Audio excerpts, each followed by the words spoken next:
Like chunks of amber frozen in time and buried beneath millennia, we've dug up some controversy with our take on Jurassic Park the game.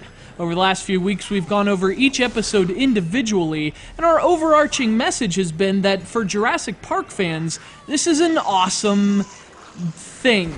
It turns out we're in the minority on that opinion and our love for this fantastic Jurassic Park story, and so to conclude, we're going to tell you why we're correct. Now, for more on the details, check out our reviews of the first 3 episodes, but the quick version is that Jurassic Park the game is a clear labor of love conceptually. It tells a story that runs parallel to the events of the first film, giving us a fascinating look at the other things that were happening on the island, and it does this with gameplay that's basically Heavy Rain with dinosaurs.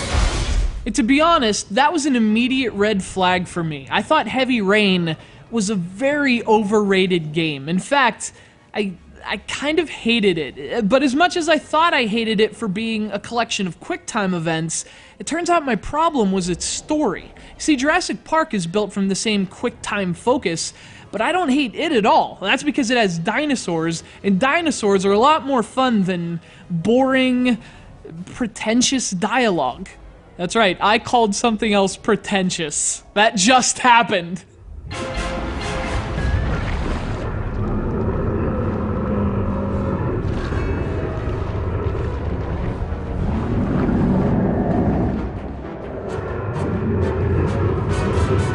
So why do people praise Heavy Rain and rip on Jurassic Park? Well, production is primarily to blame, I think. And as much as I enjoy the game, I gotta tell you, that's definitely a valid criticism. This game runs very poorly at times. In fact, by this 4th episode, it sometimes impeded my ability to even perform the QuickTime events.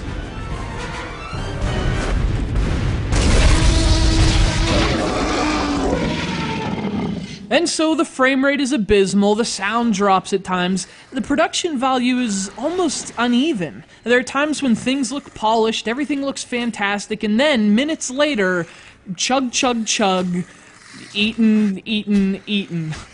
So again, although I wouldn't criticize the game's design, in fact I think this works brilliantly for the subject matter and creates real tension, the execution is lacking. Then Derek, why do you like it? Well, I'm a huge Jurassic Park fan, and if you like Jurassic Park as much as I do, it's really impossible not to enjoy what Telltale Games has written for this game. The story is genuinely gripping, and again, the Heavy Rain design is perfect for the tension Jurassic Park creates. In fact, Telltale's story comes to a chaotic crescendo in this episode. You get this palpable sense of psychosis building between the surviving characters, people who have been on the island much longer than anyone in the movie. Their judgment has really begun to deteriorate, and to accentuate the tension of the narrative, Telltale throws some awesome new animals into the equation as well.